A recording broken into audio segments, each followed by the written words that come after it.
नमस्कार, आपने देखना शुरू कर दिया एएसआर न्यूज और आज हम चर्चा कर रहे हैं बिहार विधानमंडल के सत्र की। आज से बजट सत्र शुरू हो गया और जैसे कि पहले से अंदेशा था कि बजट सत्र हंगामेदार होगा और निश्चित तौर पर जिस तरीके से सदन के बाहर में हंगामा बरपा, खासकर नीट छात्रा का जो मामला था वो काफी जोर शोर से विपक्ष ने उठाया और सदन के अंदर भी कमोबेश तस्वीर ऐसी ही देखने को मिली। इसके अलावा हम चर्चा करेंगे राज्यपाल के अभिभाषण की, उसमें भी टोका टोकी हुई। प्रतिपक्ष के नेता तेजस्वी यादव ने अभिभाषण के बीच में ही नीट मामला जो था, नीट छात्रा का मामला उठाया और लगातार एग्रेसिव रहा विपक्ष। सत्ता पक्ष भी अपनी तरफ से जवाब देने में लगा रहा और कुल मिलाकर आज पहला दिन हंगामेदार रहा। इस पूरे मुद्दे पर बात करने के लिए हमारे साथ senior journalist Ravi Upadhyay sir है। सर, आपका बहुत बहुत धन्यवाद कि आप आए यहाँ पर। और आज अगर पहले सत्र के पहले दिन की बात करें तो कैसा रहा कुल मिलाकर? देखिए, सबसे बड़ी बात है कि बिहार विधान मंडल का बजट सत्र चल रहा है और पहले दिन आज जो है सो राज्यपाल के अभिभाषण हुआ। ज्वाइंट सेशन को संबोधित किया राज्यपाल आरिफ मोहम्मद खान ने। लेकिन जो राज्यपाल का अभिभाषण रहा उसमें उन्होंने नवंबर 2005 में नीतीश कुमार के मुख्यमंत्री बनने के बाद, सीएम की जिम्मेवारी संभालने के बाद बिहार में शिक्षा, स्वास्थ्य, पुलिस व्यवस्था, आधारभूत संरचना समेत कई क्षेत्रों में हुए विकास कार्यों का उल्लेख किया।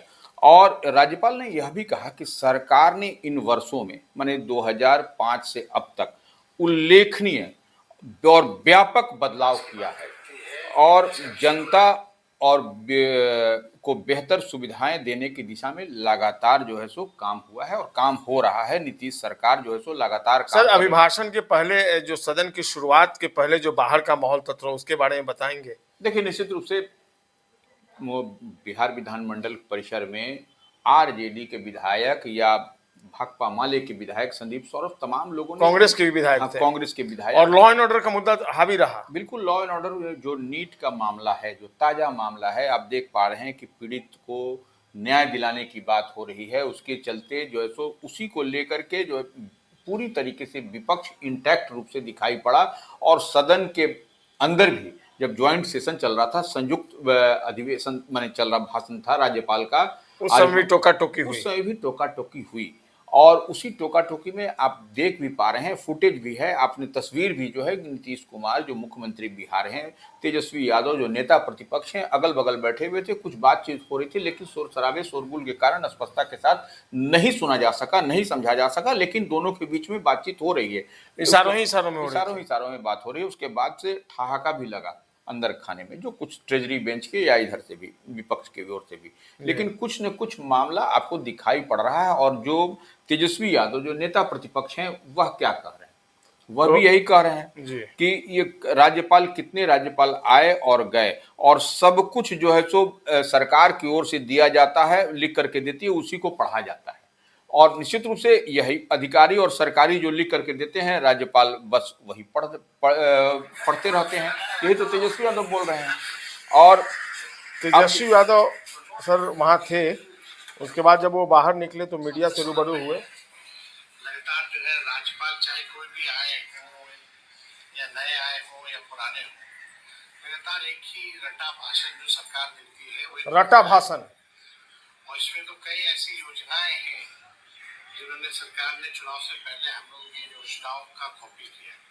सरकार ने कॉपी किया है इनकी योजनाओं का। बिल्कुल, बस एक छोटा सा और जो है भाषण में हरियाली है, लेकिन वास्तविकता जो है बिहार में, आप सब लोग देख रहे हो, लॉ एंड ऑर्डर की जो स्थिति है, हर जगह हरियाली है, लेकिन वास्तविकता क्या है बिहार में आप समझ रहे हैं। लॉ एंड ऑर्डर का मुद्दा वो ये उठाते हैं। देखिए, निश्चित रूप से तेजस्वी यादव जो नेता प्रतिपक्ष हैं, राज्यपाल के अभिभाषण को एक खाना पूर्ति बताया, ये कोरम जो पूरा किया जाता है वही बताया। और यह तस्वीर आपको दिखाई भी पड़ रही है। स्थिति उन्होंने कहा कि बेहद खराब है, बेहद चिंताजनक है। और जो कई सारे बताया उन्होंने, किडनैपिंग हो रही है, गोलीकांड जैसी घटनाएं हो रही हैं, मर्डर हो रहा है, इस तरीके से पीड़िता के साथ में क्या कुछ हो रहा है। आए दिन कई जिलों में इस तरीके की घटनाएं प्रतिवेदित हो रही हैं। तो यह कई सारी, और अब तो नीट का मामला सामने, उन्होंने कहा कि जो नीट का मामला है, जो नीट छात्रा के साथ जो हुआ है, सीबीआई जांच के मुद्दे पर भी तेजस्वी यादव ने सवाल उठाते हुए कहा कि बालिका गृह कांड में क्या हुआ, वह भी सीबीआई को दिया गया। मुजफ्फरपुर वाला सर? मुजफ्फरपुर वाला, अच्छा। वह भी दिया गया। और देखिए सृजन घोटाला वह भी दिया गया, लेकिन अभी तक उसका कोई, तो उनके कहने का मतलब यही है कि सब कुछ लीपा पोती किया जा रहा देखिए है। सर, बात कर लें अगर चाहे सृजन घोटाला हो या बालिका गृह कांड हो, उसमें एक्शन तो हुआ है। सृजन घोटाला में अभी भी गिरफ्तारियां हो रही हैं, तो ये ऐसा क्यों एक परसेप्शन बन गया कि सीबीआई को देने का मतलब मामला ठंडे बस्ते में चले जाना? देखिए वो ठीक, देखिए तेजस्वी यादव हम बता रहे हैं, उस पर भी आ रहे हैं। अब देखिए ये तेजस्वी यादव कह रहे हैं किसी भी ब्लॉक, किसी भी प्रखंड में चले जाइए, आपको किसी थाने में चले जाइए, आपको हर जगह भ्रष्टाचार दिखाई पड़ेगा।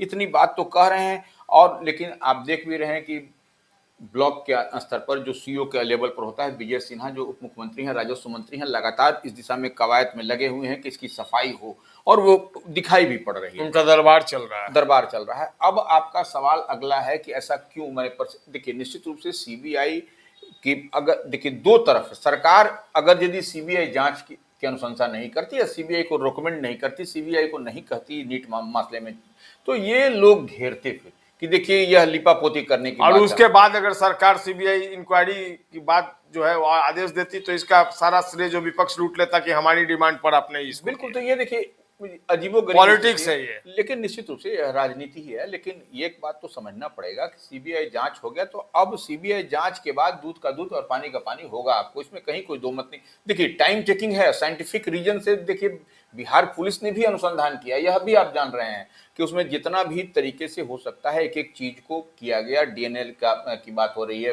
ब्लड सैंपलिंग है, वो स्पर्म की बात आ रही है, कई तरीके से एफएसएल की टीम ने जांच किया, पीओ पर कई बार गया, पुलिस गई और जांच की, आपको जहानाबाद गई, जहानाबाद से आई, सब जगह से एक एक चीज को कलेक्ट किया गया। उसके बाद देखिए, तो ये एक ब्लाइंड केस था, इसको भी मान के चलिए। जो सीसीटीवी फुटेज दिखाई पड़ रहा है उसमें कई तरीके की बात छन करके आई। राजेश रंजन और पप्पू यादव जो निर्दलीय पूर्णिया सांसद हैं, वह भी दावा कर रहे हैं कि इसमें किसी को बचाया जा रहा है। लेकिन अब किसको बचाया जा रहा है, किसको फंसाया जा रहा है? देखिए नीतीश सरकार तो न किसी को बचाती है न किसी को फंसाती है।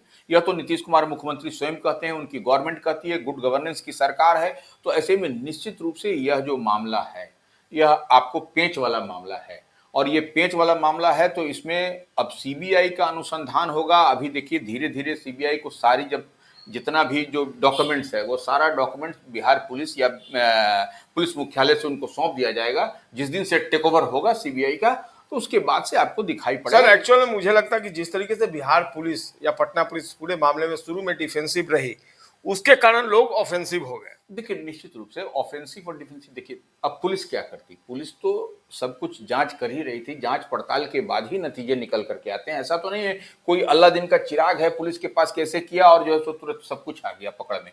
तो देखिए कोई भी जांच होगा, और हम बार बार कहते हैं कि अब तो पुलिसिया जांच भी बदल गई है, पहले वाला जांच नहीं, अब सब कुछ साइंटिफिक रीजन से, अब सब कुछ एक एक चीज को वैज्ञानिक अनुसंधान होता है, उसके बाद जो है सो होता है, तो सब कुछ हो रहा है। लेकिन हाँ, सीबीआई को देने का मतलब एक बात पूरी क्लियरिटी से समझ लीजिए कि यह जो अनुसंधान है, वह अनुसंधान आपको, उसके पास में बेहतर तंत्र और यंत्र है सीबीआई के पास, तो यह होगा। लेकिन नीट का मसला निश्चित रूप से आपको देखिए, अब तो पक्ष की ओर से भाई वीरेंद्र ने भी कहा है विपक्ष की ओर से कि हम लोग इस मसले को छोड़ेंगे नहीं, जितना होगा तो हम लोग करेंगे और अंतिम दम तक लड़ेंगे। सदन में देखिए रोज चलेगा, 27 फरवरी तक सदन हंगामेदार रहेगा, 27 फरवरी चल रहेगा। और नीट का मसला, नीट वाले मसले पर राजनीति परवान पर है, और ये सवाब पर चल रही फिलहाल राजनीति कहां तक पहुंचती है देखना होगा। नहीं, लेकिन एक बात और है, केंद्रीय बजट पर भी घेरा गया है। केंद्रीय बजट पर भी तेजस्वी यादव ने कहा है कि केंद्रीय बजट बिहार के लिए कुछ नहीं है।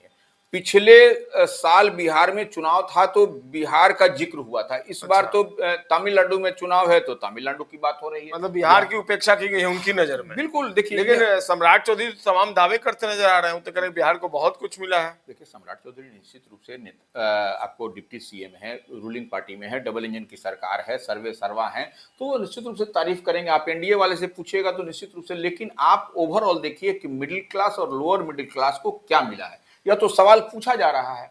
आपको टैक्स स्लैब में क्या वही है, पुराना है कि यही है? अब देखिए कैंसर जैसी बीमारी को सिर्फ उसमें दवा के लिए ये किया गया है, बाकी तो सब कुछ उसी तरीके से दिखाई पड़ रहा है। तो ठीक रोहिणी आचार्य ने कहा, जो तेजस्वी यादव की बहन है, कि नए लेवल में पुराने चीज को ही परोसा गया है। तो कई सारी चीजें दिखाई पड़ रही हैं, दावे हो रहे हैं, बड़े बड़े दावे किए जा रहे हैं, लेकिन आपको देखना पड़ेगा कि क्या कुछ हो रहा है। उद्योग तेजस्वी यादव एक एक बात बार बार बोलते हैं कि उनकी जो प्लानिंग थी, जो अपोजिशन में थे, लेकिन उन्होंने जो अपनी योजनाएं बनाई थी उसको सरकार ने कॉपी किया और उसी को आज राज्यपाल जो अभिभाषण में पढ़े हैं। नहीं देखिए, अगर उनकी बात पर जनता इतना एतबार कर लेती तो उनको क्या सत्ता में नहीं लाती? ये क्यों कहते कि मेरी कॉपी कर रही है नहीं सरकार? देखिए, कई सारी योजना निश्चित रूप से तेजस्वी यादव ने पहले चुनाव के पहले कहा था कि हम लोग सरकार बनेगी तो हम महिलाओं के लिए राशि देंगे, उससे बढ़ करके। और देखिए, वो रूलिंग पार्टी आपको एनडीए थी, तो एनडीए नीतीश कुमार की गवर्नमेंट है, डबल इंजन की सरकार है, उसने इम्प्लीमेंट कर दिया तो महिलाओं लोग क्यों नहीं एतबार लोगों को हुआ उस पर? देखिए, निश्चित रूप से। और तेजस्वी यादव ने अल्प अवधि के कालखंड में ही देखिए एक रोजगार की बड़ी लकीर खींची थी। पूरे नैरेटिव्स को ही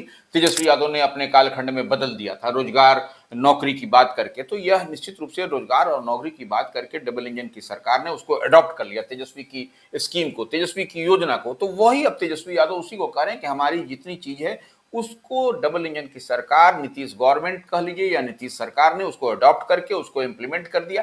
और यही जो है चुराने वाली बात कह रहे हैं तेजस्वी यादव। जब बजट की बात और कर रहे थे आप, बजट में बिहार के कॉन्टेक्स्ट में जिस तरीके से तेजस्वी यादव सवाल उठा रहे हैं, लेकिन सत्ता पक्ष का ये कहना है कि बिहार के लिए बहुत कुछ सोचा गया है बजट में, खासकर मिडिल क्लास के लिए भी बजट को काफी लुभावना माना गया है। तो ऐसी कोई बात है क्या? नहीं देखिए, अब जैसे मिडिल क्लास और लोअर मिडिल क्लास ये सबसे बड़ा क्लास है, तो आपको ट्रेन में क्या सुविधा दी गई, सीनियर सिटीजन्स को क्या दिया गया, तो यह सब कई सारे सवाल तो हैं। सीनियर सिटीजन को पहले देखिए ट्रेन में क्या बेनिफिट होता था, तो वह बेनिफिट तो नहीं दिया गया है। तो यह सब है। और देखिए, आपको जितनी बात हम लेदर उद्योग की बात कर रहे हैं, लेदर उद्योग में की बात है, उद्योग लगाने की बात है, सीपी आपको यहाँ पर बनारस और पटना में, तो वो ये होगा। लेकिन उससे आम आवाम को देखिए रोजमर्रे और आवश्यक भोक्ता की जो सामग्री होती है उसके दाम में तो कोई कमी हुई नहीं। तो ये एक मसला है। देखिए, कहीं ना कहीं लोग महंगाई से परेशान हैं, पीड़ित हैं।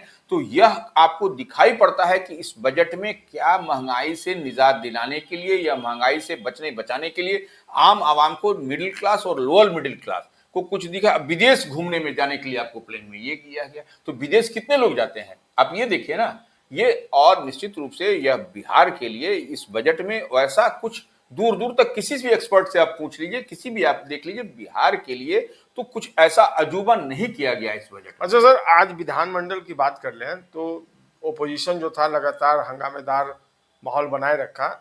जो सभी पार्टियां थीं वो अलग अलग कर रही थी या एक साथ थी सभी? नहीं देखिए, क्योंकि कांग्रेस का अलग दिख रहा था, आरजेडी का अलग दिख रहा था। नहीं देखिए, वो निश्चित रूप से मान लीजिए कांग्रेस के विधायक विधान सभा परिसर में आए, विधानमंडल परिसर में आए, तो वो अपना जो पोस्टर लगाए हुए थे वो पोस्टर लेकर के आए, माले के आए तो वह लगाए हुए थे। तो अलग अलग विधायक आने के बाद देखिए सदन में तो सबको एकजुटता के साथ दिखाई पड़ा। तेजस्वी यादव का देखिए पैर उनका ये था, तकलीफ में थे, वह किस तरह से व्हील चेयर में आज पहुंचे। व्हील चेयर में आकर के सदन के अंदर बैठना यह भी कम बड़ी बात नहीं है। और सदन के अंदर बैठना इस स्थिति में तेजस्वी यादव आए तो निश्चित रूप से मतलब उन्होंने अपनी मंशा जाहिर कर दी है, मंशा जाहिर सरकार को लगातार हमें घेरना है विधानमंडल के इस मौजूदा सत्र। देखिए, तेजस्वी यादव ने अपनी मंशा जाहिर की कि नहीं की यह आप समझ सकते हैं, लेकिन विपक्ष जो है सो पूरी एकजुटता के साथ तेजस्वी यादव की अगुवाई में पूरी मुस्तैदी के साथ विधानमंडल के पहले दिन सत्र में राज्यपाल के अभिभाषण में मौजूद रहा और पूरी मुस्तैदी के साथ दिखा, एक एक चीज को